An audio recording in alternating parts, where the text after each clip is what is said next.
Greetings and welcome to the United States Transhumanist Party Virtual Enlightenment Salon. My name is Gennady Stoliarov II, and I am the chairman of the U.S. Transhumanist Party.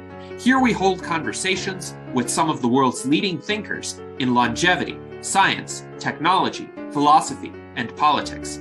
Like the philosophers of the Age of Enlightenment, we aim to connect every field of human endeavor and arrive at new insights to achieve longer lives, greater rationality, and the progress of our civilization. Greetings, ladies and gentlemen, and welcome to our U.S. Transhumanist Party Virtual Enlightenment Salon of Sunday, August 24th, 2025. Today, we have an important and in-depth conversation for you about privacy and security considerations of technological enhancement. Joining me is our U.S. Transhumanist Party Director of Visual Art, Art Ramon Garcia, and our special guest today is Josh Universe, who is an American analog astronaut, science communicator, and biohacker. He is the founder of the International Biohacking Community, and he is also the founder of the Transhumanist Council. We had a previous virtual Enlightenment Salon with him on March 30th, 2025. So please, if you haven't watched that salon, go after this stream and watch it as well. Josh also previously joined us to discuss THpedia, the Transhumanist Encyclopedia, and today we will be delving into a topic that is extremely important to the U.S. Transhumanist Party. In fact, it is emphasized in Section 1 of our platform. So the very first section that we adopted on privacy, and I will read it for you to set the context. The United States Transhumanist Party strongly supports individual privacy and liberty over how to apply technology to one's personal life. The United States Transhumanist Party holds that each individual should remain completely sovereign in the choice to disclose or not disclose personal activities, preferences, and beliefs within the public sphere. As such, the United States Transhumanist Party opposes all forms of mass surveillance and any intrusion by governmental or private institutions upon non-coercive activities that an individual has chosen to retain within his, her, or its private sphere. However, the United States Transhumanist Party also recognizes that no individual should be protected from peaceful criticism of any matters that those individuals have chosen to disclose within the sphere of public knowledge and discourse. And I think this is a very important stance for us. I don't see either of the major political parties taking this stance. Some libertarians may be sympathetic to it, but the idea is you are sovereign over your own information, your own data, what you choose to disclose, what you choose to keep to yourself. Once you choose to disclose it, however, you need to accept the consequences of doing that. In other words, if you disclose something and somebody doesn't like it, somebody disagrees with it, somebody criticizes you for it, that is their right to do. And you need to accept that fact as well, that what you do choose to disclose can have implications in the world of public discourse and how people think about you in terms of how people choose to interact with you, but you are in control of the information that you put out there. Often that's not the world we live in today, and there have been some disturbing erosions of privacy as well as risks to privacy that are associated with some emerging technologies. And we have Josh to give us an in-depth discussion of this. Josh, welcome. We're pleased to have you today. Please proceed. Thank you. So we're going to be going over privacy and security considerations of technological enhancement. So did you know that 23andMe, a personal genomics company, actually suffered a credential stuffing data breach, and that revealed over 6.9 million users' rough genetical information? So about me, my name is Josh Universe. I am a current student here at Florida Tech studying astrophysics and commercial enterprise in space. I'm the founder of the International Biohacking Community and Transhumanist Council. I do some work with Viva City, which is like a network state. And I do some astronaut stuff and some science communication. So first we're going to go over some real world breaches. We need to see, okay, why is this important? Why do we care? Then we're going to define what is privacy, what is security, and what's the difference. Then we're going to talk about what is technological enhancement. Now we're going to go into privacy and security risks of enhancement. So what are the possible risks of enhancing ourselves with these technologies? Then we're going to approach enhancement with a privacy and security mindset. So what can we do? How can we enhance ourselves while maintaining privacy and security as much as we reasonably can? Then I'm going to provide you guys some really cool actionable privacy and security tips. So these are things that you can do right now. You don't have to have any special fancy implants or anything. These are just things that you can do just right now. And then we'll go over contact information and Q&A. First, real world breaches. So first one, once again, is 23andMe. This was in October of 2023. The data exposed was personal information and broad ancestor information. So it wasn't exact, but it was kind of like broad information, like, okay, are you from the United States? Did you have a European descent? Did you have an Asian descent? No raw DNA files were stolen. The method was called credential stuffing. So say you have a username and password that was leaked on one website. What attackers will try to do is take that same email, same password, and try to reuse it on hundreds of different sites. So for you to use your password on multiple sites, this is a way for you to get your potentially get your account information stolen. So do not reuse passwords across sites. Use a password manager. We will get into that at the end of the presentation.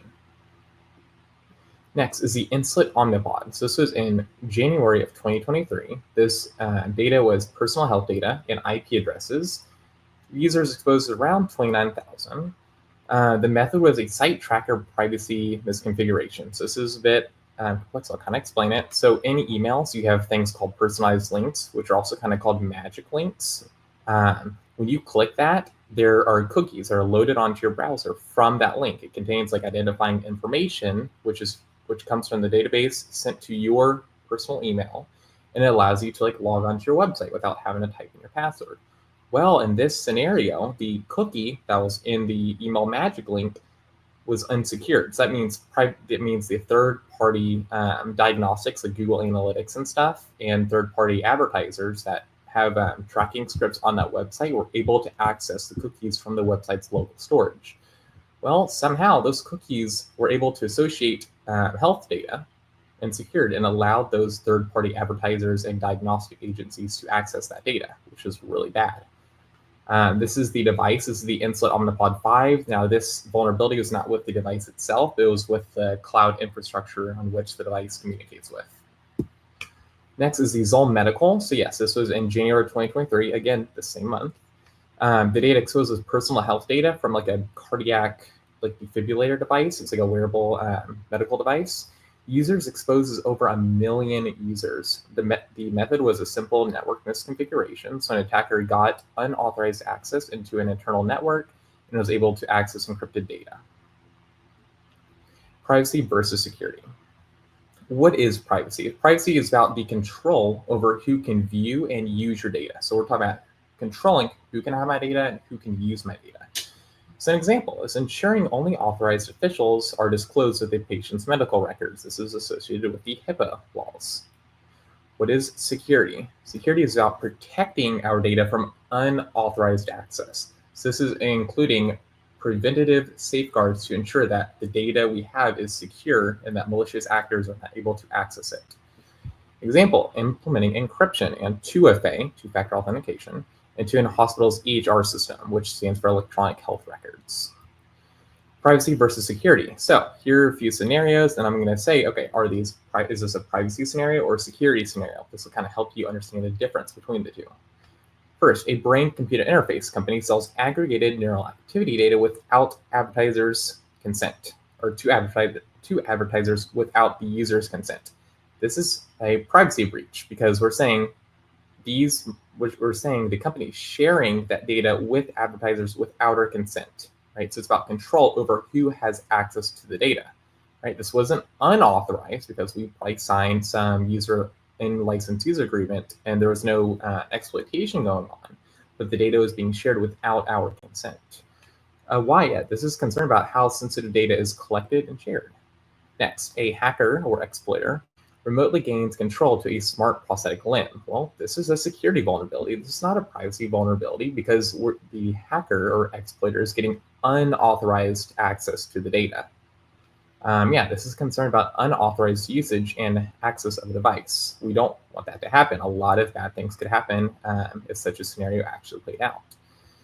Third one is a government mandates citizens to get their closed source. So that means the source code is not publicly viewable and auditable. NFC implant, which is like a subdermal implant. We'll get onto that in a moment. This is a privacy vulnerability because this is dealing with how sensitive data is collected and shared. So whatever data that you might have on an implant, say in a few years, you have implants that have a lot more data and communication capabilities. If you're giving that data to the government, that's providing the government with a lot of data that they could use to potentially manipulate you or even serve you ads through contracts with private organizations. So what is technological enhancement? This is enhancement designed to enhance physical or mental capabilities. Here are some examples. Subdermal RFID/NFC implants. I will get on to what those are in the next slide. Even smartphones and wearables. You might be like, what? Smartphone's not an implant. Well, smartphone enhances your mental capabilities. You carry it around with you all the time. Even though it's not physically attached to you, you have it on you almost 24/7. Same with smartwatches and other wearables like Whoops and Auras and all sorts of other different smart trackers. Next is brain-computer interfaces. So these are data that can read and write information to and from your brain. So an example could be the Neurosity Crown or even the Neuralink. And finally, medical devices like pacemakers and other like EEG monitors, Apple Watches, especially this device right here, the Zoll Medical Life Vest, and this device right here. So, what are subdermal RFID and NFC implants? If you don't know what they are things that are implanted subdermally in your skin, and they use a thing called RFID and NFC. NFC is like a high frequency RFID. That's what you use in Apple Pay. So we have the capsule type implants, the flex type implants, and these are custom implants. This is called the peg leg. It's like basically like a Raspberry Pi that can store data, and it has this capability to serve as like an offline mesh network. This is like very custom. Don't try to implement something like this.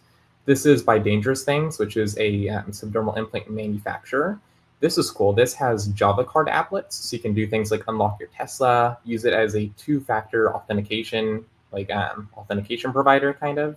So you can scan your phone on your arm and it can show up your 2FA codes. I actually have a video of that on my YouTube channel where I actually do that. You can use this as a U2F or a FIDO2 NFC security key. So if you have like one of those little YubiKeys keys that you put on the back of your phone, you can actually use it something like that. I think I do have, yeah. So basically like this is like a YubiKey. You can basically use an implant just like a NFC YubiKey. And then the capsule implants are very basic. They can just read and write basic in-depth data like your website, your contact, or contact information. It's like text, like a string of text on it. You can scan it and see the contact, scan it. It'll take you to a website, etc. So that's what subdermal RFID and NFC implants are, just if you did not know. Okay, so privacy and security risks of technological enhancement. Privacy risk one, data exploitation. So this, now we're not really considering current technologies like current subdermal RFID implants and current publicly available BCI technology, because there's not too much development, too much risk right now, but especially in the future, these are very important to consider. Risk, the neural implant data or biometric information is sold to advertisers or other actors without informed consent. This is a privacy risk. Outcomes, unauthorized parties have access to your data. Well, this could lead to things like higher health insurance or life insurance premiums if your biomarkers are not healthy. They could see information on your respective biomarkers or even neurological signals. However, they'd be able to extract those. And then the data is sent to a third party. They can analyze that data and they can be like, hey, Kansas City, let's increase your life insurance rates. You don't want that. Privacy risk two, workplace surveillance. Well, what if your workplace requires you to get a workplace mandated RFID implant or some type of advanced RFID implant where they're able to do remote tracking? Can't do that now with current implants, but in the future, that is something that could happen. Or neurological implant like a brain-computer interface. Outcomes, employers may make the compensation packages vary based on your performance data. That could be extracted through your biomarkers, your neurological brain waves, and other sources. They could also aggregate that with like a time tracker on your computer, and they could be like, okay, you weren't being so productive, we're going to pay you $10 an hour instead of your normal $30 an hour. Also, employers may have access to some of your data outside of workplace hours, especially if it's an implant mandated by a workplace. I actually did see there's something on the news where a workplace mandated like subdermal RFID implants. Now, these are like the normal ones that we have today. There was no privacy or security risk. Besides, if a employee scanned their implant to get into like an access controlled door, then they can see, okay, this person scanned in at this time, which is the same, which could still happen if you use like a phone to scan into like a door.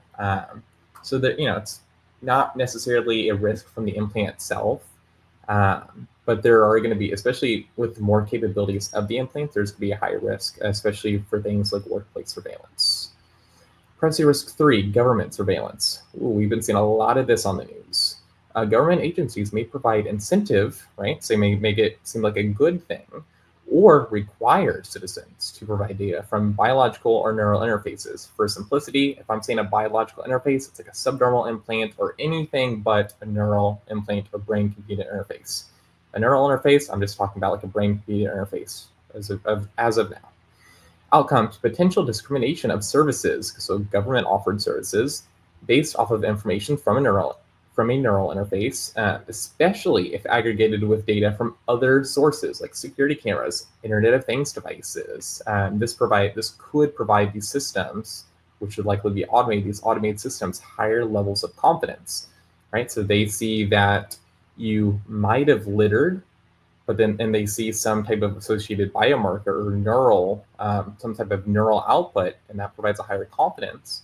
Well, you could be discriminated against using some of their services. Or if you don't like the current leadership of an administration and they're able to sense that based off of data off of a brain-computer interface, well, they could also limit some of the access to your services, or even raise rates on life insurance, health insurance, or limit the types of schools you can go to. A lot of this stuff is actually done in China.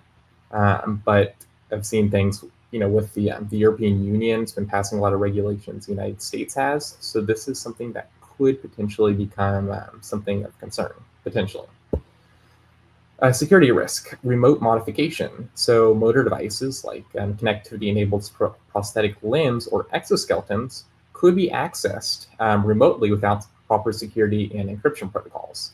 So some outcomes: physical harm. If someone has remote control access to a prosthetic limb, they can like make it hurt your, smash your face or do all sorts of other things that could cause unwanted harm against yourself or even others, which could involve a load of liability.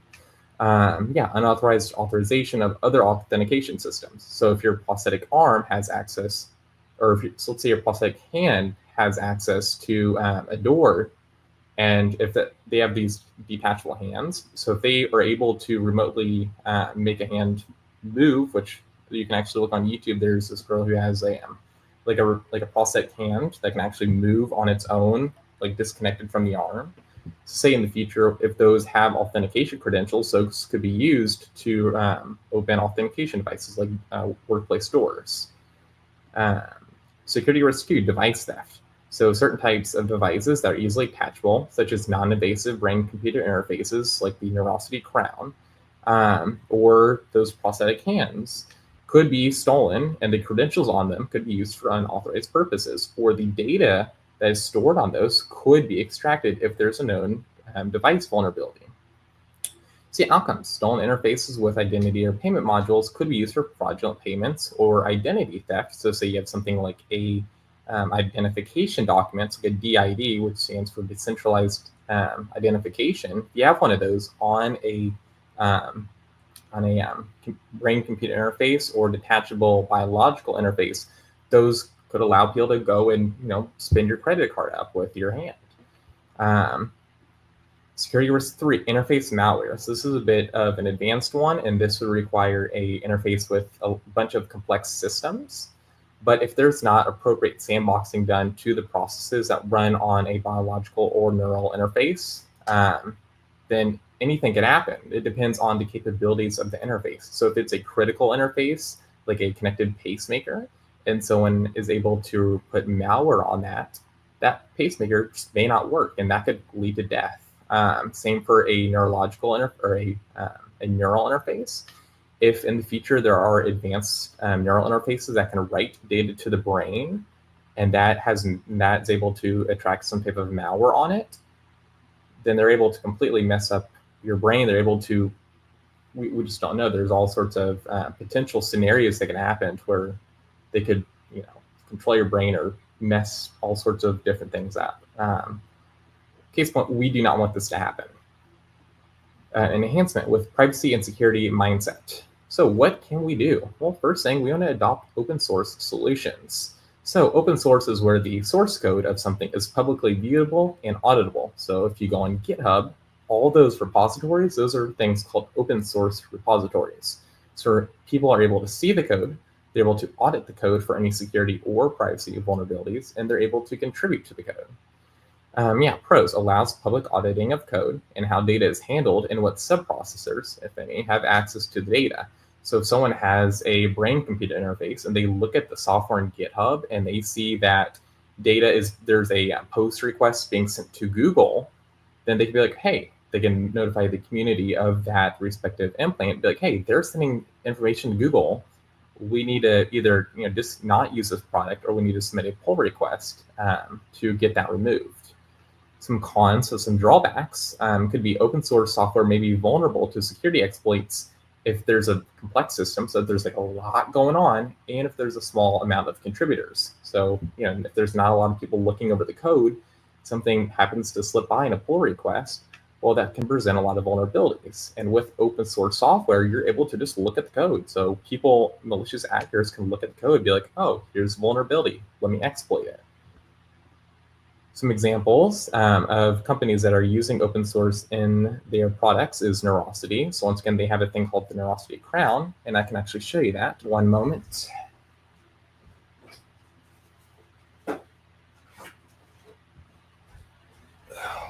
So this is the Neurosity Crown. It is a wearable brain-computer interface. You put it like this. It's really cool. You can use a JavaScript SDK, which stands for a software development kit, and run custom applications on it. I did a research experiment in North Dakota where I was able to just think, and I was able to basically send messages to ChatGPT and receive a response back through an earset, which is pretty cool. Another one is OpenBCI, so Open Brain Computer Interface. They make brain-computer interfaces, and they make them very affordable, and they also provide you the 3D printing files. So if you wanted to 3D print the structure, they'll just sell you the nanodes, and then you can build it yourself for a very affordable price. This is a new player. They make things called AI pendants and smart glasses. They're all open source. It's on GitHub. You can actually buy the developer kit on their website. They are making like more like a polished one that's meant for just normal consumers, not like hackers or biohackers or whatever. So they're also a cool company to look out for. Number 2, using widely adopted protocols. Well, we've heard a lot about this, especially with the advent of a thing called BitChat, which is like a Bluetooth-powered mesh communication app. And they've tried making their own proprietary algorithm. Security researchers looked at that, and they're like, here's this vulnerability, here's another vulnerability, here's another vulnerability. And they suggested to them, hey, this can all be fixed if you adopt the Signal protocol. The Signal protocol is a communication protocol used by the Signal messenger, which is one of the best known messengers for privacy and security. So this is one thing we need to look out for. We need to implement and we need to advocate for using widely adopted protocols. So yeah, it is encouraged to use open source and widely adopted protocols when developing hardware or software for enhancement tech. Pros, significantly higher confidence in the security standards of hardware and software, especially for something that's been used, like the Signal protocol. That's been used on an app that's been around for years. It's been tested, it's been poked at, it's been everything, right? And any vulnerabilities have probably already been addressed years ago. So any new app that adopts that Signal protocol is automatically going to have a much higher level of confidence from the user base that it's private and secure. And that goes same with subdermal implants and neural interfaces. Another pro is better interoperability. So that means it's going to work better with other devices. So that could allow you to build a better ecosystem of devices, of like neural interfaces that also communicate with biological interfaces. So it could get brain data, and it can also aggregate it with biomarker data, and it can provide some type of response from those respective aggregated outputs. And yeah, it can also lead to things like mesh networks or app development. So say you have multiple different types of biological interfaces, you can make a centralized app repository, like on Linux, something like the AUR, like the Arch user repository, or the Flatpak store, which are basically centralized places where you can actually download apps and they work across different types of systems. So something like this could be built for subdermal implants or neural interfaces. Once again, this company right here, Omni, they're actually building something like this. So actually building a thing where people can make open source apps and they can put them on GitHub, and they can actually get paid for the amount of users that use the app, not data being sold and nothing like that. It's basically the amount of users who use an app, they can get paid by Omni because they are both a open source, and they're a company that makes products, but they're also open source. So they'll sell products, but the products themselves are open source, which allows them to reward developers. So creating a similar ecosystem like that for subdermal implants would also be a great benefit of using a widely adopted protocol. Number 3, stronger privacy regulations. This has been under attack so much recently. More companies should adopt privacy regulations like the GDPR and the California CCPA. Pros: less subprocessors, those are third-party companies, would have access to your sensitive data. Also, a greater degree of individual autonomy, right? So this allows you to see the neural interface not have to feel nervous about thinking about you not liking the administration of a current government, or you not liking a newly passed law of a current government, right? You won't have to have that worry if the code is open source, you're able to see that, hey, no data is being sent to a third-party subprocessor, and it's also backed by these stronger privacy regulations. Cons: well, higher likeliness that proprietary algorithms will require some type of subscription fee or higher upfront cost, right? If something is free, well, they have to make money somehow. How is Gmail making money? Well, they're making money by taking data across all the different services that they operate and selling them to third-party advertisers so they can show you ads that they think you would be interested in. And those ads receive significantly more money than just normal ads, normal non-targeted ads. So if something like this was implemented, right, then you're probably gonna have to pay a bit of a higher price so that company is able to make money on the products and services that they provide, and some type of subscription fee if they are also making software that is constantly updated and maintained. Now, if we did use open source software, this would help with the con. Number 4, on-device data attestation. So this is something that's used right now in things called decentralized identities, or decentralized identities called DIDs. And this basically says, it's basically like, if you go to a website that's an adult website, and they ask you, and they want to check, hey, are you 18 years old? Well, we've already seen this right now going on with a lot of websites where I think the Europe government, they want to restrict access to all sorts of internet websites based on your age and stuff. So this is an open source way this could be implemented. So you can have your device credentials stored on the device, not in the cloud. So we're reducing who has access to your data. And then if someone needs to know if you have a specific piece of information on your device, you're able to do a thing called attest it, basically saying, yes, I have this information. Now, this would be done using probably private public key cryptography, which is a more secure way of doing it, and also ensures they actually have the data instead of just saying, yes, I have the data, or providing the full amount of data in like a plain text format, which is insecure. So data types you could attest is medical data. So we'd want this to only be accessible in emergency situations. And this would be backed by biomarker status. So say if your heart rate was flat, you did not have a heart rate, then any like subdermal implants or epidermal implants or neural interfaces, they'd be able to change to a state where they're able to attest medical data, like are you an organ donor, Or do you have a cryopreservation contract? And if so, what are the steps to provide that cryopreservation care before like the SST team arrives or something? Another one is access credentials. So a decentralized identifier, or if you have a like door authentication control, like an ID card for work. You can also make it so instead of having to carry around a wallet, which could be easily stolen, you could have it on a subdermal implant. And if you're authenticating with the door, so you're scanning your hand against a door, all you can make it do is say, okay, the door can say, hey, do you have this piece of data, or do you have this public key? And they can be like, yes, I have this public key, generates it from the private key. Oh, the keys match up. Okay, I'll let you in. And if we want to do this in a more privacy preserving way, you can just have it attest that data, not who it is, or what is your name, what is your email. Just say, hey, I have this authentication credential, and then it would let you in. And yeah, DIDs, which stands for decentralized identifiers. So yeah, pros: selective data disclosure. So say if, once again, with this medical data, say you're storing all sorts of biomarkers, you're storing thousands of different types of biomarkers at thousands of different collection times.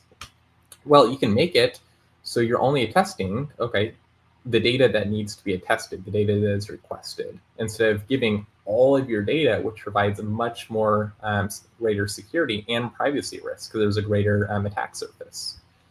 Another one is a reduced attack surface, right? So you're sharing less data. It's called data minimization, which is a common privacy practice.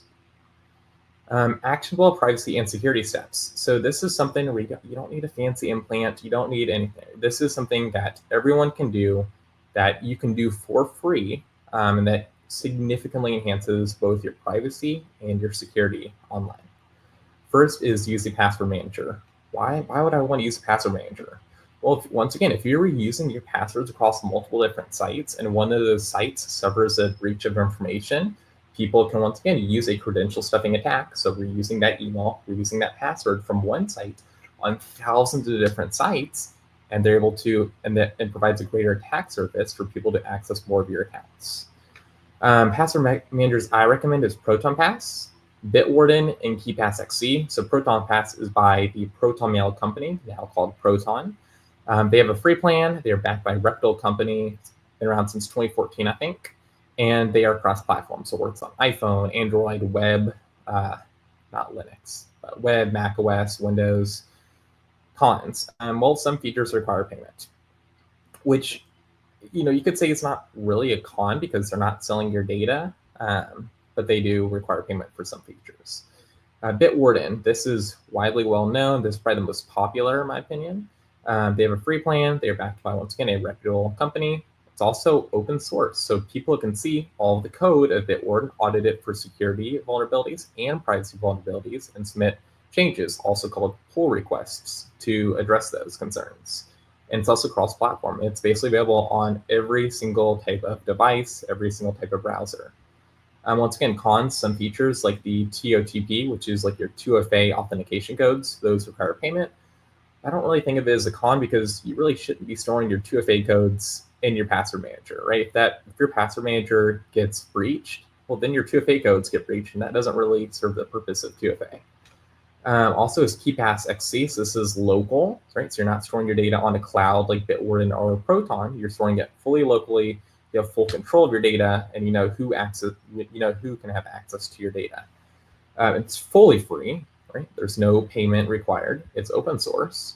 It's fully local.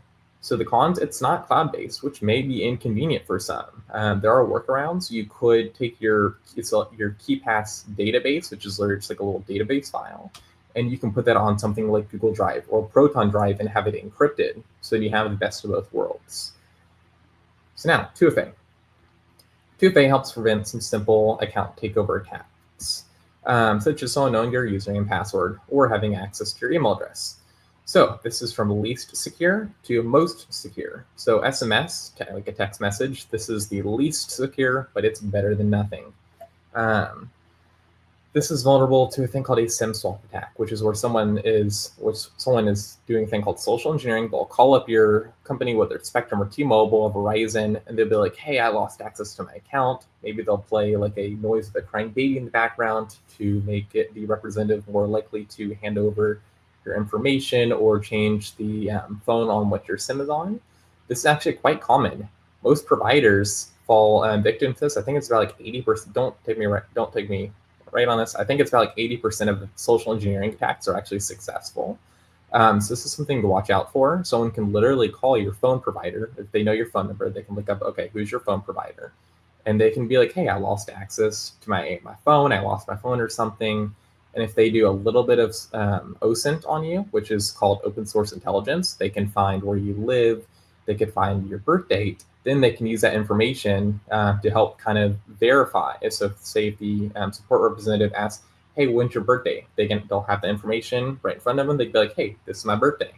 And it'll make the customer support representative more likely to change over your SIM to the attacker's phone, which then if they try to log into your account and it has 2FA, the SMS 2FA, they can get a code sent to their phone, and you would never know, right? So someone did a SIM swap attack. You would never know until you try to send a message to your friend or someone calls you and they realize it's not going through. And also in very rare cases, unencrypted SMSs can be intercepted, but this is for a very high threat model. This is something that government adversary or a local police department would have to implement with something called a Stingray or a cell device simulator attack. These are not too common unless you go to things like protests and stuff.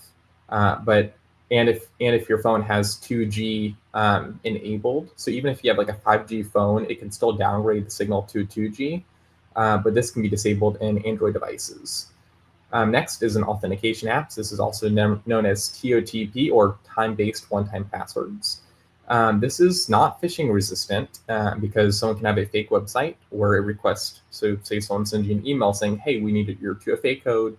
It could lead you to a fake website, and you could put in your 2FA code from your phone onto that website, and then they could send a GET request or a POST request to like a login form or something on the actual website. This is very rare, but it could happen. But this is like 10 million times more secure than SMS. The most secure are those security keys, right? So those YubiKeys, or if you have like a Vivo Key Apex Flex, those have the same type of NFC security key functionality. These are fully phishing resistant, as you know of. There's been no known vulnerabilities or exploits with these. They also require physical access to the device, which makes it harder for someone to phish you or social engineer you. Even if it's on a fake website and request it, it can't do it because the site host itself has a key, and then it uses like some type of like public key cryptography to match those keys and verify they're accurate. So you can't be phished with these. You can also add a PIN for extra security. So say you plug it into so say when it prompts you to use a security key, you plug it into your computer. It'll also ask you for a PIN if you set that up. So some authentication apps I recommend are Proton Authenticator. This is very new, but it's also backed by a very reliable and reputable company, Proton. It's also cross-platform. Another one is called Aegis Authenticator. This is only on Android, but it is free and open source, and also has a nice minimal design. Security keys. These I only recommend YubiKey by Yubico. I'm not sponsored with them, but these are like the only things I've seen used. And these are like what all websites say, pull out your YubiKey. These are kind of like the mainstream thing. They're established and they're a trusted company. Millions of people use them. People at Cloudflare use them. People almost at every company use them for 2FA. They're well supported. They support the FIDO2 protocol, the U2F protocol. They also have an authenticator app. So you can take your YubiKey, either plug it into your computer or tap it against the back of your phone, and also get those authentication codes for the time-based one-time passwords. And then, yeah, this is for the Yubico 5C NFC series or higher. So not just the Yubico 5 security key model, that does not support it. Specifically the Yubico 5C NFC model or higher. Special keys like the BIOS series, which is right here, can also require a fingerprint before authentication, which provides much more security. Third, I recommend using something like Proton Mail or Tutanota, now called Tuta, for email. Why? Standard email providers like Gmail and Yahoo are known for collecting email metadata, which is basically what type of, who did you send an email to at what time, what type of, what's the subject, what are any relevant attachments. So it's kind of like everything but the email body itself. And sharing with third parties. They also have been known to share like the full email body in the past, but they no longer do this, which is pretty good, at least for Gmail. I can't really say for Yahoo. Providers like ProtonMail and Tutanota do not sell email metadata or email full body context to third parties, and they also minimize data collection, right? So say if a government or some type of other company tries to request information, they'll be like, I don't have the information because they've already done the data minimization. Proton Mail, they have a large ecosystem of services. They've got Lumo, which is like an AI, Proton Pass, Proton Wallet, which is like a Bitcoin wallet, Proton Docs, which is a Google Docs alternative, Proton Mail, that's like their flagship product. It's around forever, Proton VPN, Proton Drive, Proton Calendar, Proton everything. It also has a better user interface, in my opinion. Also, you have Tuta. It's more affordable, but the biggest thing with Tutanota is if you have like a business, they have very nice white label functionality, including custom webmail domains. So you could go do something like mail.transhumanistparty.org, and it will load up this webmail interface. Proton cannot do that. 4, add your email to the Have I Been Pwned leaked credential detection. This is free. Just search this on Google, DuckDuckGo, or Brave, and it'll show up. So why? Your email and passwords from data leaks are shown on the dark web or even on the ClearNet, like the TApp leak, which we'll get to in a moment. And yeah, this makes it easier for attackers to hijack one or more of your websites, especially if you reuse passwords. So what this will do is it'll constantly scan recent data breaches on the dark web and notify you, hey, your email has been detected in one of these data breaches. Here's the data breach name. Here's the website. We recommend you to change your password. And then you can go and change your password. And as soon as you're able to know, before attackers are able to see your information and try to attack your other accounts. 5, limit who gets sensitive data. Oh boy, the TApp, we've seen this a lot on the news. Why? Well, the more companies with access to your sensitive data, like identification documents, your social security number, your date of birth, etc., the higher risk of that data being compromised from a service attack, right? There's more people who hold that data, so there's a high risk of one of those individual providers being exposed and your data being on the dark web or even the ClearNet.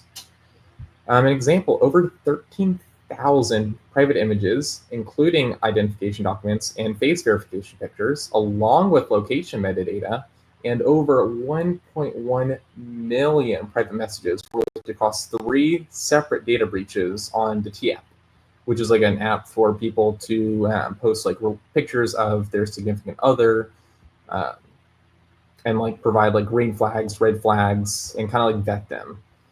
The data was obtained through a public storage bucket. No password or no protection. It was posted publicly on 4chan. A public storage bucket. This is literally like going to a website and just seeing the images there.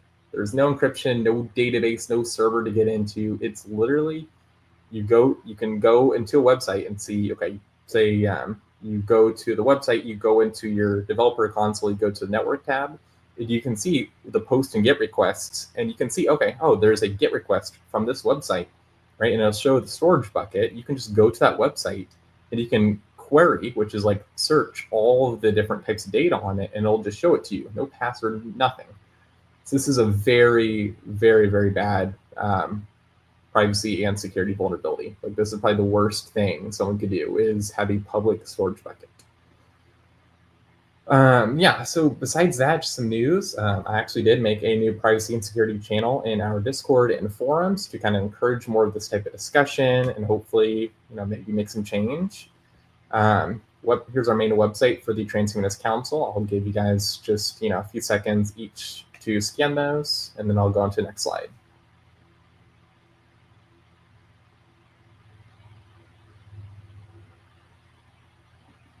And then the main website for the International Biohacking Community.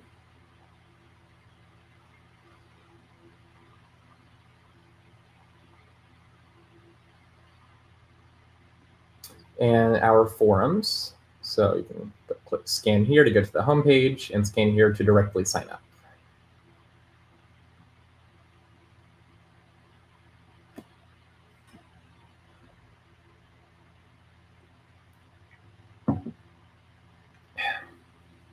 We also have a mobile app for Reform. So we have one in test flight, which is kind of like the beta for iOS apps, and also on Android.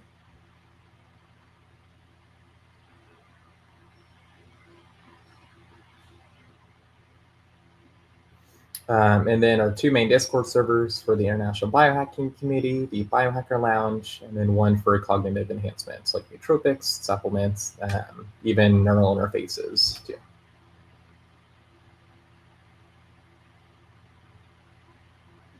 And then finally, just our two most popular servers for the Transhumanist Council. This is our main server right here.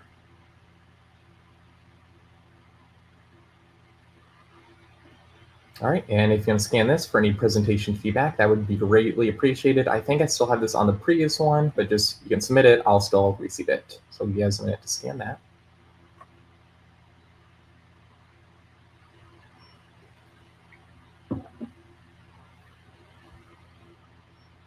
All right, and yeah, finally, if you want to contact me or send me a connection on LinkedIn, you can scan this one.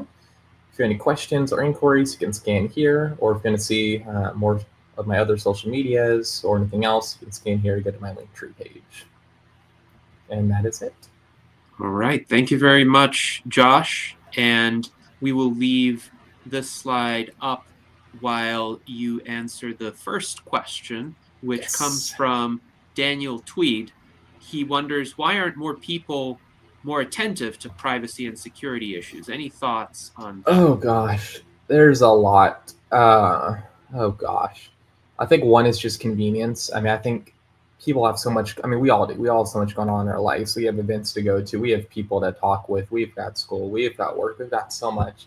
The last thing on most people's minds is privacy. I mean, especially if you see, even if you want to think about privacy or signing up a service, you even want to think about it. Right, you click the privacy policy and it's like 40 pages of a bunch of legal jargon. That's going to be very hard to understand. I think there's just not enough public discourse around it. Really, up until now, there's been a lot more recent public discourse with things like the Clippy movement, which is more kind of individual autonomy with regard to technology, but that's still a lot with regard to privacy. And also from YouTube and other sites implementing age verification checks using artificial intelligence and requiring like your identification documents and stuff. I think we're getting a lot more public discourse around privacy and security. But I think it's just because people have so much going on in their lives, and privacy is like the last thing they want to care about, especially with regard to convenience. People just want to sign up for a service and use it. So that's what I would say. Yes, and Daniel follows up with this comment. Yes, it comes across as overwhelming and inconvenient. And earlier on, Mike Lazine wrote essentially, this is too much information, so I'm sticking with what works for me. So are there, I wonder, good practices that are also easy enough to adopt and quick enough to adopt that even people who have very little time could improve their privacy incrementally? Yeah, I think first thing, if you have a Google account, go to the privacy settings. Just go to myaccount.google.com. You can search it and go to the privacy settings. Turn off Google Activities, which basically if you have an Android phone or if you have the Google app in an iPhone and you give it location permission, everywhere you go, so say you go to Starbucks, you go to a movie or something, it'll track everywhere you've been throughout the day, and you can actually see all of your location history on Google's website. Which, guess what? They most likely, I'm not going to say definitely, but they most likely probably sell that to third-party companies for targeted ads and stuff. So go to Google's My Activity page, go through all the privacy settings, turn off all the web and app location histories, turn all that off, shut it all down. Same with your phone. Go to your phone's privacy settings, disable anything that's unnecessary or disable any unnecessary permissions that apps have. Disable Apple's advertising ID. You can just go and click reset advertising ID and then turn off all the analytics and diagnostics data collection. So I think that's probably the best place is go to like Windows privacy settings, go to Mac OS privacy settings, iOS privacy settings, Android privacy settings, Google privacy settings, Facebook privacy settings, anywhere you use, just go to the privacy settings and just go through all those. I think that's pretty easy and kind of gets both the privacy on hardware and privacy on software, like online services and stuff, kind of taken care of. Yes, thank you for that response. Now, you had mentioned a YubiKey, and John H. Also recommends using one of those, though he says he understands those have been hacked too.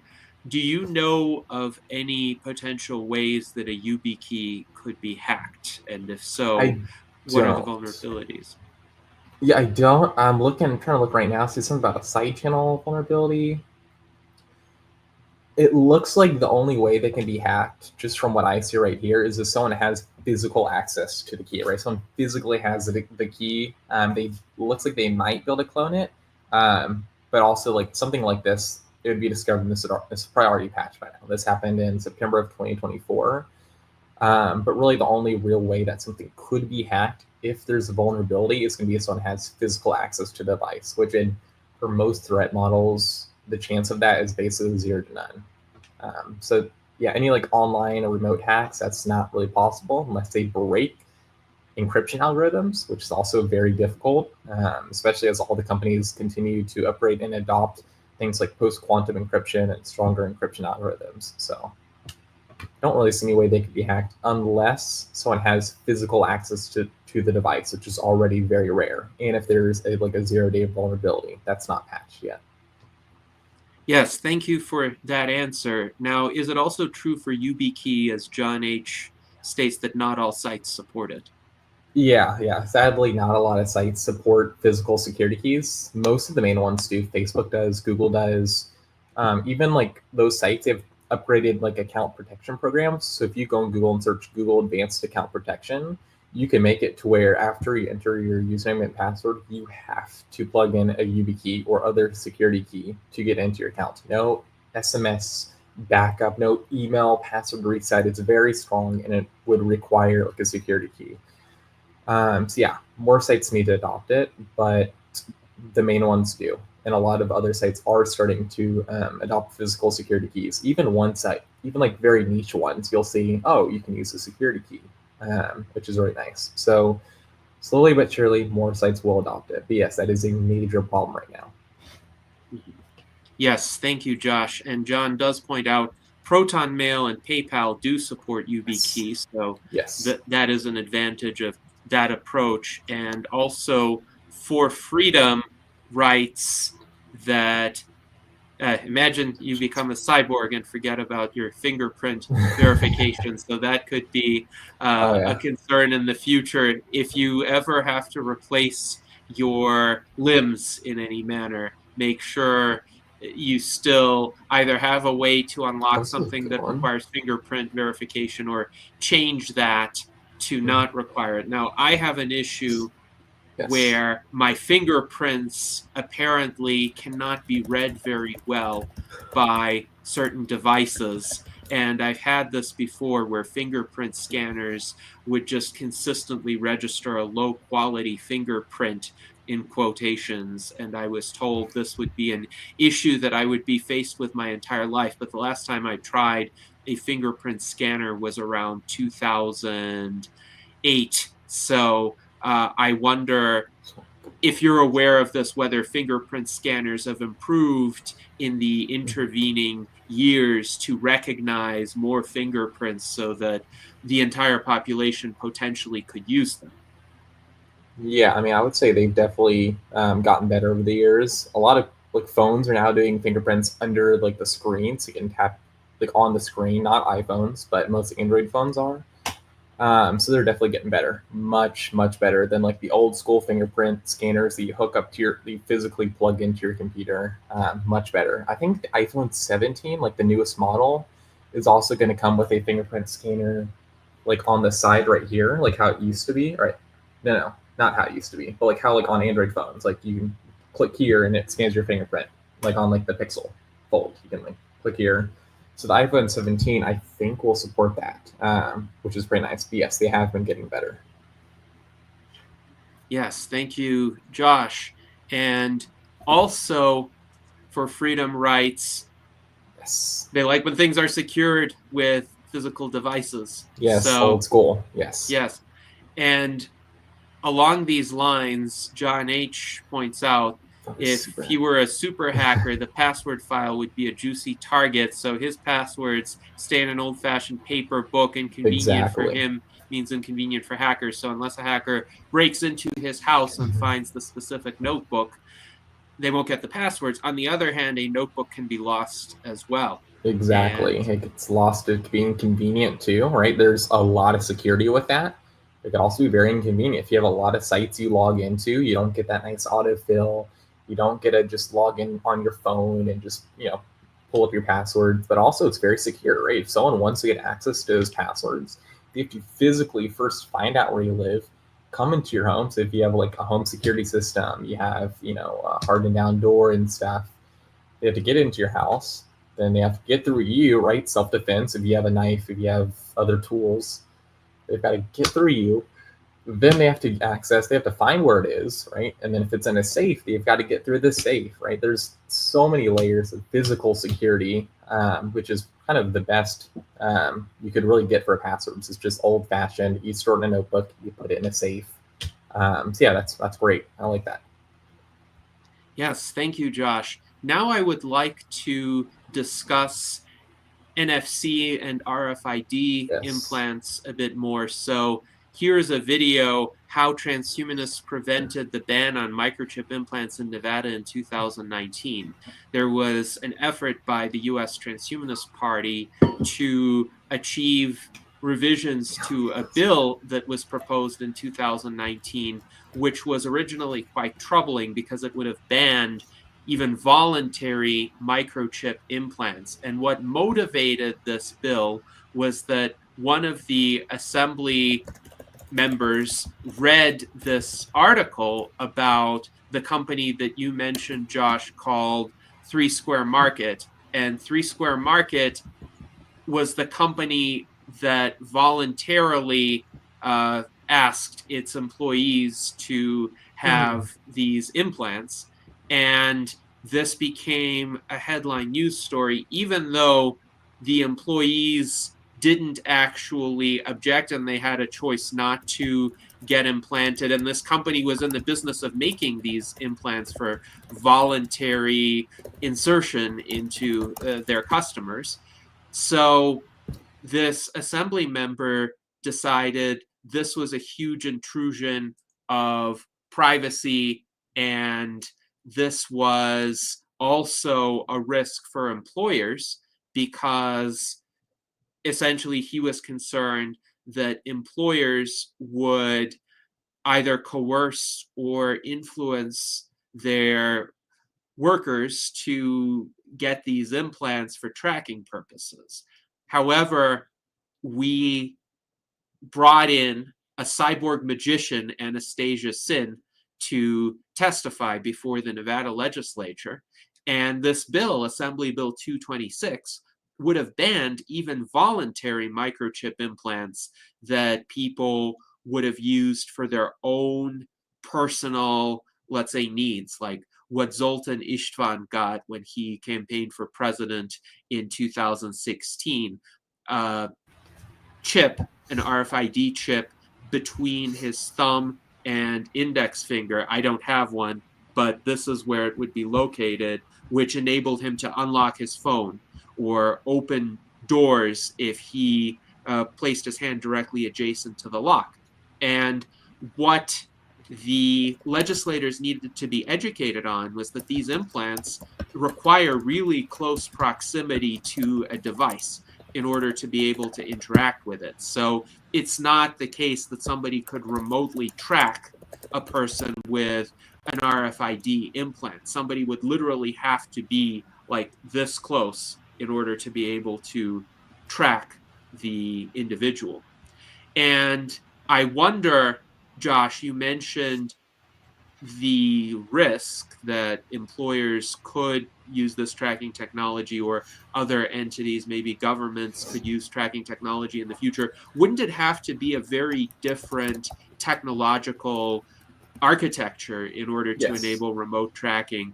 And if Very. so, couldn't like a mobile phone be a much more effective tracking device if somebody installs an app on the phone and that app then relays data to the entity that is doing the tracking? Yeah, your phone, it's the best tracking device there is. I mean, if it's a government adversaries or a private company like Google, your phone is the best tracking device, right? You have your SIM card, which allows something called cell tower triangulation, which is basically where your phone's trying to say, hey, I want to get the best signal. Let me keep pinging several cell towers. And then, in that case, you're providing your IMEI, your IMSI, your name, your subscriber identity number, and then your carrier. So that's one good way for it to be a tracking device for government. And then for private, all your apps, right? Each app has different privacy features that your phone's operating system has granted to it. So you have Google's My Activities feature, right, where it shows, all, everywhere you've been. That's the best tracking device there is, right? It has all the sensors, has everything. So yeah, if you had like some type of subdermal implant or epidermal implant, transdermal implant, neural interface, it would require all of those different types of sensors and technologies, right? When you already have them all on your phone. Now, eventually, I think when the phone, there you got smartwatches and stuff. You've got the smart glasses that are coming out too, smart contact lenses. I think over time the phone will start to kind of fade away, like the touch phone will start to fade away. So I think eventually then those devices would become more of surveillance devices if you got them from the wrong companies, right? So if Apple released some type of epidermal interface, like where it set on your arm and collected data from your biomarkers and stuff like that, then it could turn into, subdermal implants are surveillance devices, right? But right now, with the very simple, very close range RFID and NFC technology, they're not a concern. I also do have a video that I do want to share showing how close it has to be. So yeah, I will share it with you right now. Hey guys, I'm going to show you guys how I use two-factor authentication on websites with my subdermal electronic system. So first, I'm going to go and open my app, scan just like this. Go ahead and click one-time passwords. Go ahead and log in. And then go and enter my one-time password. Boom, I am in with top-notch subdermal. There you go. So that's basically like what these, let me share the screen. There we go. That's basically what these are right here, these subdermal implants. That's what this one is right here, flex type implant. I saw a comment by Jason. I saw something about like police and some type of I think it was like a medical privacy question. If you're going to feature that one. Yes. So Here we go. if you have it to where your phone unlocks with a fingerprint, do you think cops can physically force your thumb on your phone to unlock it if you haven't been charged with a crime yet? Now, I do know that there needs to be probable cause for a search, and even in cases where there's probable cause, the law limits certain prerogatives. Like if a policeman pulls you over in Nevada, let's say you've been driving erratically, you do not have to consent to a breathalyzer test. And the Nevada Supreme Court actually struck down the idea of implied consent as unconstitutional. So if you get pulled over and you don't take a breathalyzer test, you could still get convicted for reckless driving, or if they have a different way to find that you've been under the influence, you could still be convicted of driving under the influence, but you cannot be convicted of this implied consent notion or violation because you refuse to take the test. So there have been other cases, say the FBI tried to get Apple to essentially unlock the security systems on Apple phones to install a backdoor as a surveillance mechanism. And Apple refused. Apple actually held out and did not allow the FBI to do that, to Apple's credit. So Very interesting considerations, though, and this is where policy advocacy, I think, is extremely important, because through policy advocacy, we can shape the legal landscape in terms of what police are or are not allowed to do, especially for people who haven't been charged with a crime. For people who have been charged with a crime, a judge can issue a warrant. With the Fourth Amendment the way that it is, the right to privacy is not absolute, in the sense that if there is a criminal case ongoing, yes, the police can search your items, your home, your computers, whatever may provide relevant evidence, but you have to be on trial for a crime. And I think that's the way it should remain. If So, there is probable cause, then if there's probable cause and there's biometrics, if your phone has like a fingerprint reader or Face ID, then they can make you unlock that device. If you do not have biometrics enabled, and there is probable cause, you would need a warrant to get into a device with a PIN code. So you could ask someone, hey, what's the PIN code to this device? But they can invoke their right to remain silent, and therefore they would not be able to get the data off the device. Okay, so they don't have the PIN code unless they got a judge-signed court warrant to search specifically, including that device and their respective passcode, where then the person would have to give up the passcode. So actually, it's more private it's more private with respect to if you are in that type of situation where there is potential probable cause for police officer or other government official to try to request information off your phone, to actually not use biometrics, because then they would have to actually get that warrant instead of just making you unlock it with biometrics, which they can do with probable cause. mm-hmm. Yes, very interesting.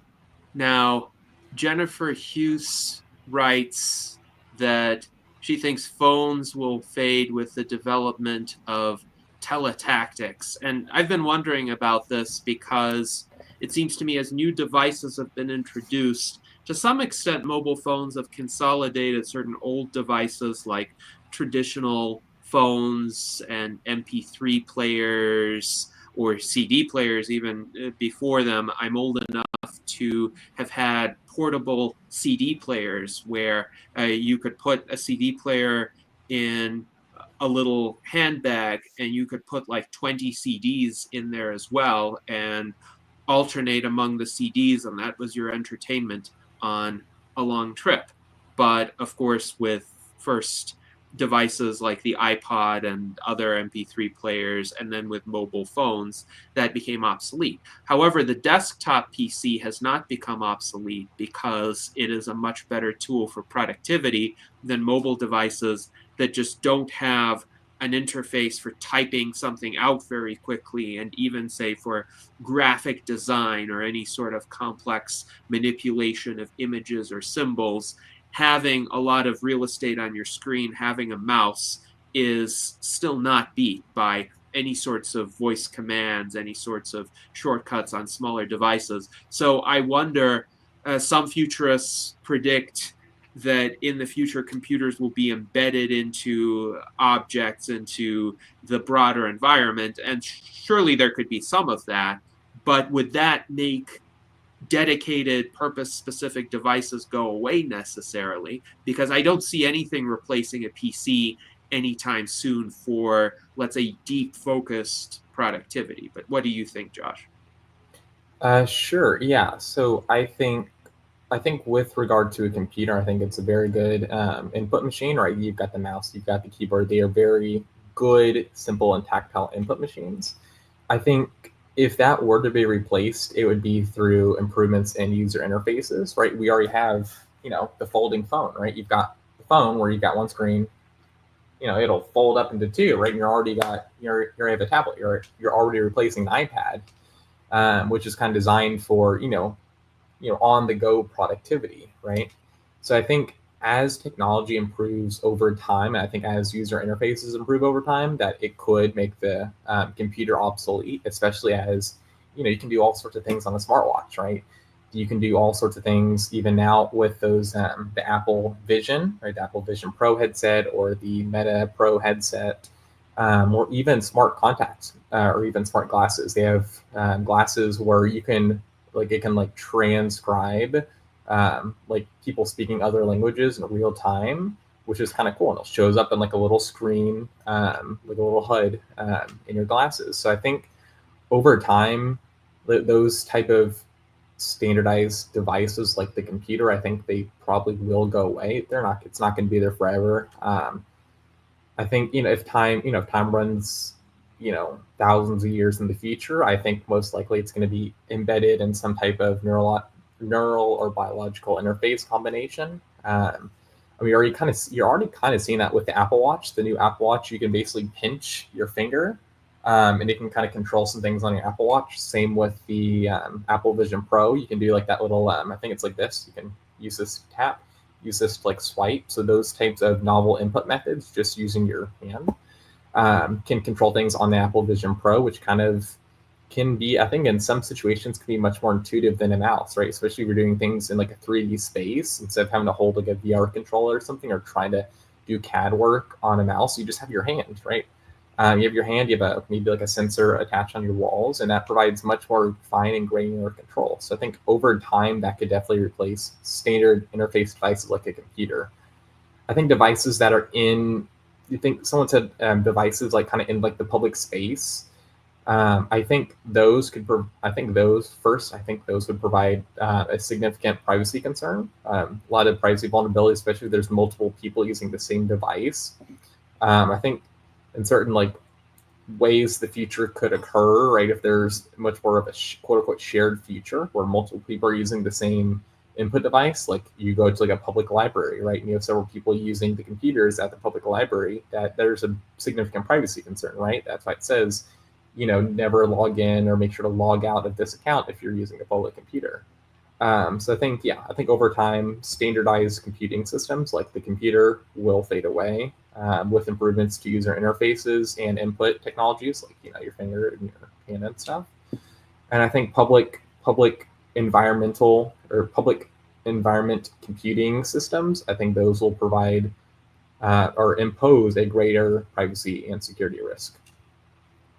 Yes, and I think any sort of system where it's possible for one's data to be commingled with that of others will pose a greater privacy and security risk. Now, Daniel Tweed had a related comment: not backing up crucial data is another widely neglected security matter. Yes. And I bring this up because as technologies advance and one generation of technologies transitions into another, sometimes it may be difficult to extract data from the older format of technology. Like libraries for decades have backed up documents in what is called microfiche. I don't know how much you know about microfiche, Josh, but back in my day, so they had these special readers where you insert this film into the readers, and then you would be able to look at an old article kind of through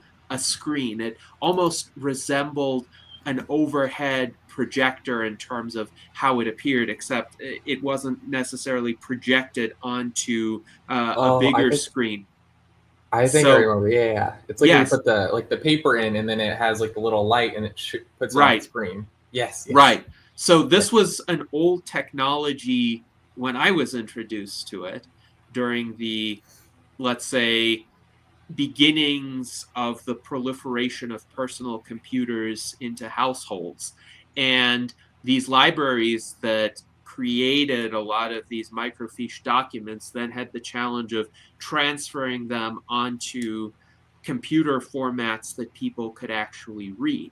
So the concern would be if computers were to become obsolete, at least PCs as they are now, then somehow we would have to transfer those files. There would have to be format compatibility, and the new devices would have to have the ability to read them, and you would have to be able to recall them. Like, you wouldn't have a mouse, you wouldn't have the file hierarchy that exists on a PC. So somehow you'd have to be able to navigate those, maybe through your smart glasses. You would see a similar kind of menu, and you would select, and there would be gestures for selecting in order to bring up those files. So very interesting. But yes, in whatever format you can, back up your data, because chances are, if it's confined to one device, that is not going to be preserved over a sufficiently long time frame. Sure. Not only is it could, I mean, it could be considered a privacy vulnerability. I will say, if you back up data to, if you back up data, there is more of a security risk because your data is in more places, but mainly it's an issue with regard to data availability, right? Making sure you're able to access your own data. Yeah, I recommend backing up. If you have a server, make sure it's back. Make sure not only the file system itself is backed up, but all the individual programs. Like if you have like a program has like a JSON file, right, for all your settings, make sure that's backed up too. So you have multiple layers of backups. For backups, I recommend the like the 1, 2, 3 backups system. So you have one on-site back. You have one on-site backup of 2 different types of mediums. So right, to me, you use macOS Time Machine, and then you have a local NAS network attached storage system with your other time shift backup machine, which is like basically like a backup system in macOS. And then the 3 stands for you have a third offsite backup system, right? So you have maybe a linked Synology NAS, right? Maybe your friend has a thing called a Synology NAS, which is basically a fancy network attached storage system, where you can send your time shift backups to them and they can hold it and they can't see the data, they can't access it because it's encrypted. And only you have the private key. So yeah, I recommend backing up your data for data availability. Yes, thank you, Josh. And we have a number of other questions from the YouTube audience, but first let's go to Art Ramon for his question. Yeah, I've always heard that maybe some of these portable devices would be powered by 6G. I haven't heard anything lately about this. And also, gesture computing. Oh, that started like a decade ago and died. I remember sort of suggesting that using sign language interfacing, and now it seems like some of the sign language programs I've used have much better recognition of sign language input, but I really haven't seen development of anyone trying to use that as an input to any other interface, or say like Apple Vision Pro, which is already discontinued. But any thoughts on that? Yeah, so the Apple Vision Pro, I think the main reason it was discontinued is because it was like $3,000, which for most people it is absurdly expensive, especially considering that you can get like the Oculus 3, I think, for like $500. They're planning to, the rumor to, be making like a cheaper version of it that still has all the same features at a much affordable price point. But I also think right now we're kind of in that intersection of like, now we're starting to see, you have like your fancy computers and stuff, but now we're starting to see AI pendant devices. We're starting to see smart glasses. We're starting to see smart contacts, in very early development. We're starting to see, brain computer interfaces, right? These are all taking different types of input interfaces. And you've got the smartwatch, you got the smart rings, you've got all these different devices. So I think right now we're kind of in the intersection of transitioning from that keyboard and mouse type system, or tap and swipe type system, to more of like the gesture based systems that we're starting to see on things like the Vision Pro, or even like some of those AI pendants. Like some of those AI pendants, you can still do this same type of gesture. I think it's not the Rabbit R1. There's another type of pendant that has like a little camera, like a little laser camera, and you can still do some of those gestures to control, like to swipe through information on it. It's like a little like laser system that like kind of points at your hand, and you can like kind of swipe up and see information. So we're not there yet. I do think over like the next 10 years, like gesture-based systems will become more mainstream, if not gesture-based systems like with your hand, but more like systems with like neural thought. I think there are some like devices that are starting to like use that type of technology, mainly just things like the brain-computer interfaces, right, where you can just think and you can like switch songs on Spotify or talk to ChatGPT. But also that's all developer stuff, right? It uses a public SDK. So I think right now we're kind of in the building phase with new types of input mechanisms compared to like, keyboard and mouse or tap and swipe type system, seen on phones and computers. Now the Yes. 6G. Yeah, 6G. Yeah, I don't know too much about 6G. I mean, it's sixth generation. I know that. But It's I supposed to believe power that. devices, not just be information Yes. Okay. faster. Sure. Yeah. Okay. Yeah. So I think that's I would assume it has like the wireless air charging thing. I've seen like a few demos of it where you have like a little base station and then you can like have your phone sitting anywhere and it'll receive very small bursts of power. Yeah. I mean, I think it depends on how the data is transmitted, right? If the data is transmitted, if it's encrypted in transit, then wouldn't be, there'd be an enhanced, well, it's already like, just using a phone now, using 5G, you're already sending data over, cellular signals if you're connected to a cell tower. I mean, I wouldn't really see it being too much different besides it charging your devices. You're already sending the data over that cellular medium. So unless it's like a mesh system that it's going to support of some type, which wouldn't really make sense anyways, because you'd use Bluetooth Low Energy, I don't see any other like additional security concerns aside from maybe some type of middleman software, like if the government is, if they're kind of, or if the government or some type of private company, I don't know who's really kind of building that infrastructure for 6G, if they're, adding some type of data collection beacon, like middleman transmission software that's able to catch some of that metadata. It obviously can't catch some of that like normal data, like web browsing data or anything like that. But any like metadata, if there's something kind of in the middle collecting that, besides like the cell tower, that could provide additional privacy concerns if that is part of the infrastructure, or if that is part of the foundation for the 6G infrastructure. But yeah, I don't really see any additional privacy or security concerns because we're already transmitting data using cellular. And I would say even you could argue it's even more secure, compared to something like 5G or 4G, which and using a thing called cell tower simulation (CSS) devices can actually downgrade those signals into into less secure unencrypted 2G signals, which then the data sent between those can also be easily intercepted. Those are common at things like protests or in places like New York with NYPD. They have some devices like that. They're also called stingrays. But yeah, I don't see any major like risks since we're already sending data over cellular networks. So Yeah. Power is definitely limiting right now. I mean, the Apple Vision Pro had this huge battery pack that you had to wear on your hip. I've seen on TV some people who have to wear a court monitored ankle bracelet. The judge gets on them for not charging the device. So yeah, battery power is definitely an issue. Oh yeah, And 100%. if there was any way to get some sort of wireless system to charge devices, I mean, that would be great. Yeah, I agree. I mean, I think there's already protections you can do with like cables, right? So if you go to like an airport, most people tell you to, don't use the USB plugs or the chargers in the airport.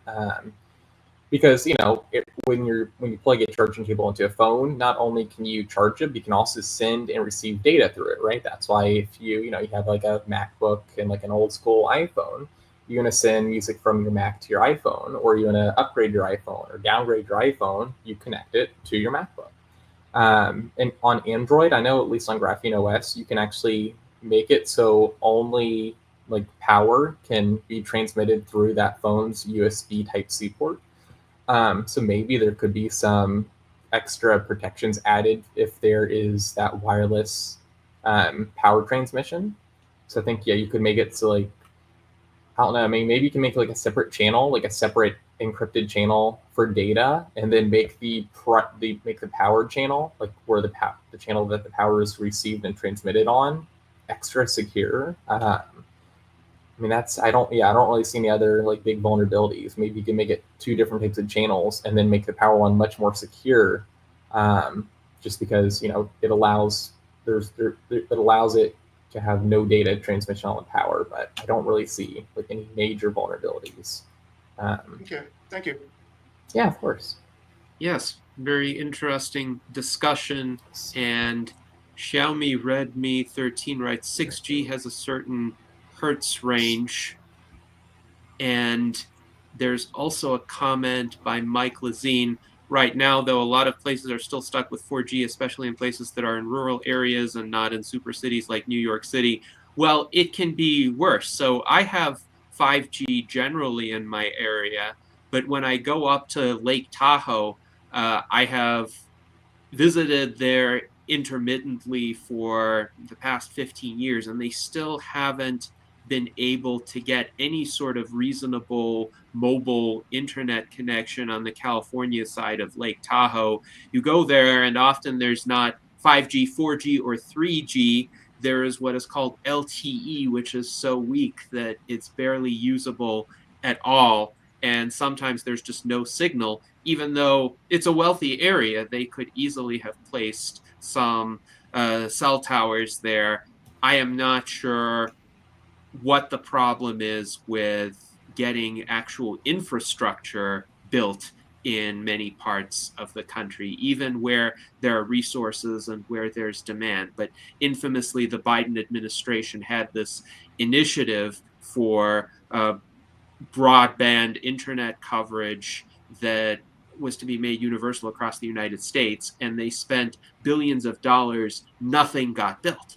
And this even, let's say, devolved to the extent that a lot of Democrats are upset about it. Ezra Klein and Derek Thompson made a point of this in their recent book, Abundance, as to the convoluted bureaucratic process that was put in place, where it would have taken years to just vet any application by a state to get the federal funding to build that broadband infrastructure. So a few states ultimately passed through the hoops, but then the administrations changed and the initiative got scrapped, as far as I'm aware. So very unfortunately, because if it had worked, if it had achieved its intended purpose, maybe there would be more internet coverage in those remote areas. And Sure. So LTE, that I believe that stands for long-term evolution. That is 4G, but it's like an enhanced version of 4G. So it's actually better than like 3G or normal 4G, which is nice. But yeah, I do agree that not all places have access to the fastest and best cellular tower networks, and also 5G is significantly more secure than 4G too, and 4G LTE. So yeah, I do agree that is a significant problem. And I mean, I think it's just because I think most of that is just private infrastructure, right? And people want to create infrastructure whether it's where they're going to receive the most amount of money or there's the most usage. So yeah, that is a problem for sure. And yeah, Daniel, yeah, long-term evolution, yeah. yes, and Art Ramon has several comments. He writes that the smartphone is worthless with the LTE connection. So even though it's an enhanced version of 4G, for some reason, today's smartphones don't take well to it. And it's hard to even load a page with it, but maybe texting is good, Art Ramon writes. He also notes that people in some of these wealthy areas don't want the towers, or they want to make them look like ugly trees. There's this obsession with all natural appearances. And it's very anachronistic as well, because some of these people don't want any trees to be thinned to reduce the wildfire risk. And for decades, they enforced a prohibition on people picking up dead leaves or pine needles from their property until the folly of that was ultimately recognized, because their idea of the natural is just whatever is untouched by man. They don't realize even the Native Americans would thin out the trees in that area. And before the 20th century, there were older trees, to be sure, but these old growth trees were spaced out a bit more to reduce the likelihood of a conflagration. So I think this mindset, especially among wealthy homeowners in these areas that only the quote natural is good needs to be challenged, and it needs to be challenged with regard to 5G. There are a lot of myths and misrepresentations about 5G as well. I think the LTE thing where someone was saying like the LTE, like the smartphone's like worthless without LTE, I think that's also not just LTE's fault. I think it's also websites are jamming in so much more JavaScript into the websites. They're jamming in like 50 different analytics trackers. They're jamming in like Facebook trackers, Google Analytics trackers, Pinterest trackers, and all, to see like, okay, how are my ads doing, right? They have, Google ad trackers, right, to place the ads on the websites. And they also have like the Meta Pixel, the Pinterest Pixel, right? And those are basically saying, okay, how are my ads performing on my website? So they have like, 50 different trackers on the websites that are loading it and stuffing it with tons of JavaScript, most of which is unnecessary. And yeah, that's also going to increase the amount of data that you have to pull, not only from the original website itself, but also all of the sub-processors and like, third-party websites like Google Analytics, Pinterest, Facebook, Meta, Google. So even if you're using like the most private and secure browser set up or whatever, and you visit, like a website and it's connected to Google and, like even if you don't have a Google account and you go to a non-Google website, it's still gonna connect to Google if it's using Google Analytics or Google Ads or something. But I think that definitely increases the amount of data you have to download from a website. So I think that's like another concern. Yes, and it's interesting, Josh. So I have had now over 3 decades of experience of turning on computers and getting them to start. And we've had massive improvements in computer processing power since the 1990s.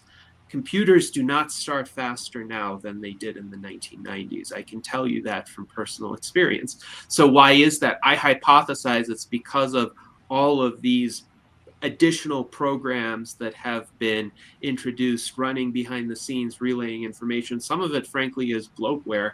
And I'm sure that on websites, a lot of it is bloatware as well, because for those sites that have still endured since the 1990s or early 2000s, they were pretty light. I remember you could just create a HTML page, maybe include a JPEG image file that doesn't take up that much memory, and the page would run very well. And even today, it would run very well. So if you had an internet or a version of the internet comprised of those pages, no pop-ups, no animations, just text and pictures, perhaps it would run a lot more smoothly, and it would run on LTE as well. 100%. Yeah, it'd probably run on 2G or 3G. Yeah, with the computer starting up, it's because, especially with Windows, I do not recommend using Windows. All sorts of advertising and spyware beacons are installed by default on Windows. Even on like Windows, like I think they install like Candy Crush, right? Like, like the little mobile phone game they used to play, when you're a kid, they think they have like Candy Crush on Windows. If you have that starting up, and all of like this other, analytics and tracking and even things to like validate, hey, is your product key for Windows, is that a valid product key? That's got to receive and send encrypted data to Windows key servers. So yeah, especially even on Macs, right? You've got Apple iCloud, you've got Apple, if you're running like a beta and you're forced to use Apple's diagnostic system. All sorts of things, all sorts of bloatware, all sorts of spyware. And part of it is, the company wants to make sure, okay, are there any crashes on the device? Is the software version running well for the devices? But also a lot of it's data collection, right? I mean, why is Windows not really cracking down on people, using different key servers? Like they say, I think they publicly said that people can use different key servers, aka getting free versions of Windows, and they're not cracking down on it. They've also given people free upgrades to Windows 10. Why? Because if with Windows, you're the product basically, right? If you're going to a website, Windows is going to collect some information about that, right? They want to know, okay, what websites have you been to? What, why'd you go to it? Where'd you go to it? What's your location? So yeah, they collect a lot of that data. You can go through all their privacy policies and stuff. They collect all the data. They sell to third-party companies because they make money off of personalized and targeted ads. So yeah, it's definitely because of additional bloatware and stuff. You could start up like a Windows 7 system, right? It'd probably boot faster than like a Windows 10 system. Windows 11, I think, has improved a lot of like the performance enhancements, but still has all sorts of Microsoft spyware and bloatware installed. I think phone operating systems are pretty good. Those boot up pretty fast. There's not like a lot of trackers that load up on like the bootloader itself. But still, especially like if you have like not like a Pixel like operating system, or not like an iOS operating system, but like a Samsung One UI or Huawei's operating system, like any of those third-party operating systems on Android, those load a boatload of malware, or not malware, excuse me, spyware and other tracking like scripts and stuff when you boot them up. So yeah. Yes, indeed. And John H. writes, the boot programs are huge compared to the old DOS systems, and I remember DOS as well. And they kind of neutralize the enhanced speed effects of faster RAM and CPUs. Yeah. Actually, I am a Windows 7 holdout, and I think you've made a good case for me to remain one, though I don't think I could port it onto any new PC. But honestly, in terms of like the key functionalities that I am looking for, it seems Windows 7 is as good as Windows 10 or 11, if not better. It has certain programs that Windows has deprecated in later versions. And also, it just doesn't have all of the pop-ups that a Windows 10 or 11 system throws at you at the start. I do not like pop-ups. Just as I want to be in control of my data, I want to be in control of my actions on the computer. Now, it's okay to have a portion of the screen that's dedicated to alerts and make suggestions like you should really take a look at this, but not interfere with your workflow. Sure. So, yeah, I mean, I think here's what I'll say. I'd like to get you, if you're interested in Linux, there's a lot of great benefits of using Linux over using Windows 7, including compatibility issues. If you're using Windows 7, basically all the software will work on Linux, either through just native support or using things like Wine, which stands for Wine is not an emulator, or using Crossover, which is like a proprietary version. So yeah, I mean, if you have any questions about Linux, just let me know. I recommend that over Windows 7, obviously, because there is still tracking in Windows 7. But Windows 10, Windows 11, I do not recommend at all. Even Mac OS, you can fix Mac OS a little bit by going into the privacy settings and stuff, using like a hardware firewall, which kind of stops a bunch of those built-in trackers from pinging and receiving data to Apple servers. But do not recommend a Windows 10 or 7. Yeah, and also with like the websites, I will say one good thing I've been seeing is a lot of websites and stuff have been, a lot of programs have been wanting to use a thing called Markdown, which is like a text formatting language. Things like Obsidian and like other like types of note-taking systems have been using that. So I have been seeing like a lot more usage of some of those more open and minimal protocols, which is kind of cool.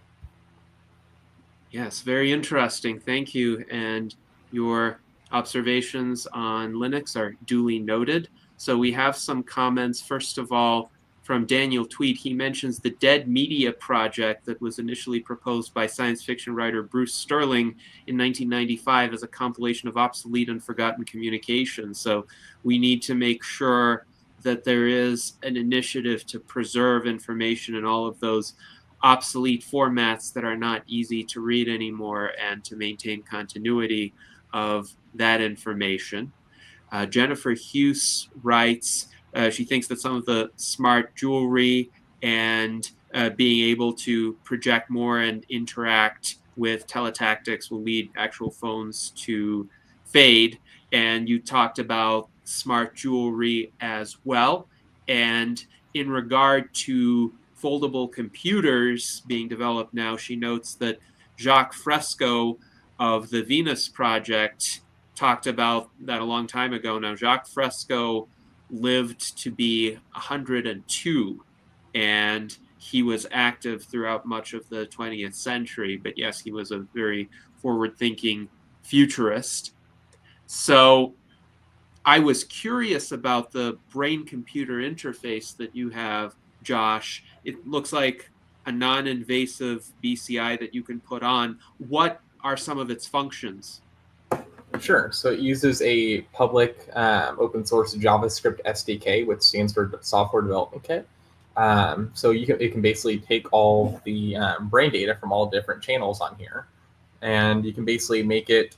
There's a few cool things. So there's one where it can do like a thing where it'll autoplay different like types of Spotify music based on like your brainwaves. If you're trying to like get into deep focus when you're working, there's like a dedicated program that they developed that'll do that. But also I think the biggest thing is just the public JavaScript SDK, where you can build anything, right? You get the data from the neural interface, and you can do whatever you want with it, right? It is free game. They're not locking down the data. It is use JavaScript. Whatever you can do with JavaScript, you can do. So I think that's like the biggest thing, especially if I did something in North Dakota where I could literally just think. I could just think of certain specific things like, eating an apple or something, or drinking water, right? And I can map those to different characters, like, like on a keyboard or something. And it would actually type it into ChatGPT and then click send without me having to touch anything. I can just think. It'll type it by itself, it'll send it, and then I can get that response. That's like that can be seen as like a very early cybernetic information system for future interfaces where you don't have to do all this fancy JavaScript stuff, and it'd be kind of built in by default using like a JavaScript applet or something. So I think the open software development kit, I think that's like the biggest thing about it. So speaking of software development kits, Daniel Tweed has this comment: the USDP is the software development kit for the free future. Yes. So thank you, Daniel. But now I'm curious, Josh, when do you think this capability of essentially typing through a brain-computer interface will become available? Is it a matter of a few years or more like a few decades? It depends on what we're defining as available, right? I mean, it's technically available now, right? You got to do a lot of hacky ways, a lot of coding, and a lot of programming and stuff, using several different programs and systems to work together. It really depends on how we're defining it being available. If we were to say someone was able to walk into a store and purchase some type of system for $500, with the current rate of like AI, I'm taking to account the current rate of agentic AI and those implications on manufacturing and like economics and stuff. Oh gosh, say it's 2025. I would probably say maybe 2028, 2029, maybe something like that could be possible, whether it's you're buying it online, at that price point where something would be built in. I would say maybe 2028, 2029 could be feasible, but it's really difficult to kind of predict that. So that's quite soon. And imagine a scenario like this. It may be a bit fanciful, but some entrepreneurs, including Elon Musk, have talked about essentially making humanoid robots available for humans to purchase. And Zoltan Istvan has even made a campaign promise to give every household in California a robot to help do the chores. But what if in the year 2029, you're out on a walk, you have your humanoid robot with you, you have a brain-computer interface, and you think a particular thought, and the robot has an AI, maybe a large language model inside it to help it to communicate. You think a thought, and the robot interprets it and speaks it using a robotic voice. So you're not actually talking, the robot is talking, but you're directing the robot to speak with your mind. That's kind of cool. I mean, that's kind of like what we already see with like, digital agentic AI. And that's basically what that is basically physical agentic AI with like a cybernetic communications, medium to communicate with the robot. I mean, where we see how fast digital agentic AI is progressing. I mean, you can already make a website just by typing in natural language. You can do thousands, tens of thousands of line of code, in seconds, just by typing just a few words into something like lovable.dev or Cursor. I think Cursor or bolt.new. You can just go to his websites, type in a few sentences. It'll make a full website, something that used to take tens of thousands of dollars and, tens or maybe 20 programmers, that might have took months. Now you can do, even on like a foldable, you can even just sit, like lay in your bed, use a foldable and type it in and make just a website that works with the back end, front end, everything, right? So we're already seeing how fast this technology is progressing. And now we're starting to get into the physical realm of agentic AI with humanoid robots being developed by Tesla and other manufacturers. So if we're seeing how fast this digital agentic AI is progressing, think about how fast the physical AI is progressing once those humanoid robotics get to an affordable price point. Especially, we've already seen like kind of quote unquote the price collapse of website development. You can do it for $5 if you want to make like a fully functional not just a website, right? Not just like a lead page or something, but like a full web application, right? Where you have user accounts, you can have like a directory list of stuff and people liking and engaging, and have like posts and stuff for like $5, and done within hours, and that's we've already seen that on like the news where you see software developers getting laid off and turning to things like blue collar work as a more viable alternative because of the price collapse of that specific skill of programming and web development.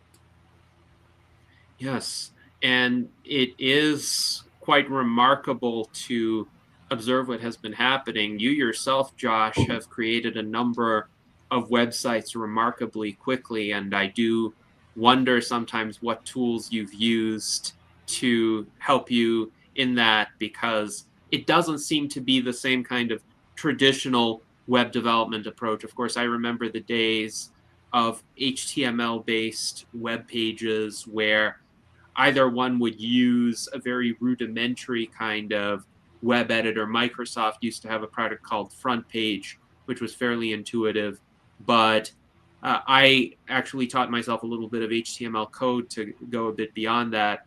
And then there were these open source, at least hopefully open source content engines like WordPress. And WordPress really is the best one of those, but you still have to create each page one page at a time. So I think you probably use some tools to expedite website creation beyond what a typical WordPress user would do. Sure. So I would say, yeah, WordPress is open source. So there's two things. There's WordPress.com and then there's WordPress.org. Both of those use the same underlying open source CMS, which stands for Content Management System. WordPress.com is like the hosted / managed version, like the enterprise version. But yeah, WordPress is open source. Also, with regard to WordPress, I would say look into Ghost CMS, GHOST CMS. That's actually like a more privacy preserving and lightweight version of WordPress, and also like much more security focused too, because WordPress has a lot of security vulnerabilities, especially if you start installing third-party extensions and plugins. So yeah, look into Ghost CMS, especially if it's for like a blogging website. That is actually really good. It's new. It's getting tons of updates. It recently just got an update called Ghost 6.0, and that actually allows your blog posts that you make on Ghost to be sent to a thing called the Fediverse, which is like, kind of like the decentralized area of communication. So if you've heard of Mastodon, it runs on the same protocol as Mastodon. So say you publish a post on Ghost CMS, right, like your blog, then you can go on Mastodon and see that post published, and it shows, it's like your little blog, it's like a profile and stuff. People can follow it and stuff. So I would actually look into Ghost CMS too as an alternative to WordPress. For websites, I use Framer, so for websites, any of like public websites, I don't use AI to like code it or make it and stuff. I manually do it. But I am still interfacing with a CMS, a content management system. So it's like a drag and drop website builder, right? You get all the site elements on the left, get the different types of elements. You can add images, you can add all sorts of things. You can use preset themes and kind of mix and match different themes. So it's kind of an intermediary in between actually, having Visual Studio Code in front of you and typing out all of the things and having like a local, Apache web server and, posting it to that and refreshing it every 5 minutes. And then something like lovable.dev or bolt.new, which is a thing called a vibe coding software, which, is just where you type in natural language and it creates the website for you. So yeah, Framer and Ghost CMS. Yes, thank you. That is very helpful. Now, Daniel Tweed has an interesting comment that I would like to highlight. He writes, to my mind, a main benefit of enhancing one's personal privacy is a kind of distancing effect from random crazies that might do you violence. And this is an important point. I think in most cases, for most people, if you disclose something personal about yourself, they're going to be fairly understanding, or even if they don't approve, they're not going to do anything. But there are these occasional random crazies, as Daniel points out, who really could get triggered by this information for whatever reason. They may be online trolls, they may have mental issues, whatever it may be. But without privacy, without individuals having that ability to decide based on their risk tolerance, what do they want to disclose, what do they want to keep to themselves, people are vulnerable to these kinds of attacks. And I don't see any other way besides stronger privacy protection to really defend against that. But what are your thoughts? Yeah, 100% agree. 100% agree. I mean, you already see with like YouTubers, right? If someone has like, if YouTuber has like an Alexa or a Google Home, which is now called Nest Home, I don't recommend getting those devices. They are very price invasive. But you've seen like people using a thing called text to speech, which is like where someone donates and they type in text and it's like said on the streamer's computer, and say that Alexa picks it up and accidentally leaks their home address. You've seen countless times, or they people call raids on them, or where people will show up in front of their house and record and do like weird stuff.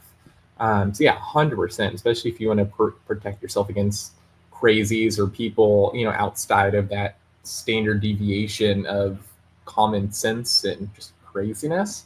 Yeah, definitely stronger privacy. Knowing who to trust with your data, who to trust with certain pieces of information, I think that is important. That's like your best defense, is a preventative defense. Yes, indeed. And as an example, Daniel notes that Mark David Chapman's hatred for John Lennon simmered since his 1966 more popular than Jesus comment. And John Lennon was murdered in 1980. And Mike Lezine points out that swatting is another tactic that is used because of insufficient privacy safeguards. Like, this has been done by online trolls. If they don't like some commentator, whatever that person's political orientation, they might pretend that there's like a hostage incident at their house and call the police, and then the police show up with SWAT teams. I think there needs to be a public policy response to this. There needs to be some way of not going in with full force at first in those kinds of situations, because a SWAT raid, irrespective of whether it's a false alarm, could be deadly because of standard operating procedures. So I think policy needs to adjust to protect people against these kinds of hoaxes, very deadly hoaxes. But anyway, we are coming to the end of our virtual Enlightenment Salon, and I would like to invite you, Josh, to offer any concluding remarks in the minute that we have left, any other points that you would like to convey to viewers of our salon. Yeah, I think with with respect to the swatting public policy, maybe an efficient idea is for local police departments to keep a record of specific streamers and personalities that people that might or have a higher likeliness to be targeted for swatting attacks. And then like if there is a attack call on them, for them to see, okay, are they streaming? If they are, see if there's anything weird going on, and maybe just wait outside or something till the end of the stream. If they're not, then do whatever the normal operating procedure is. Another thing is like, please be a proponent of privacy. If you're following like the Clippy movement, set your profile picture to Clippy, which is like a old Windows AI assistant.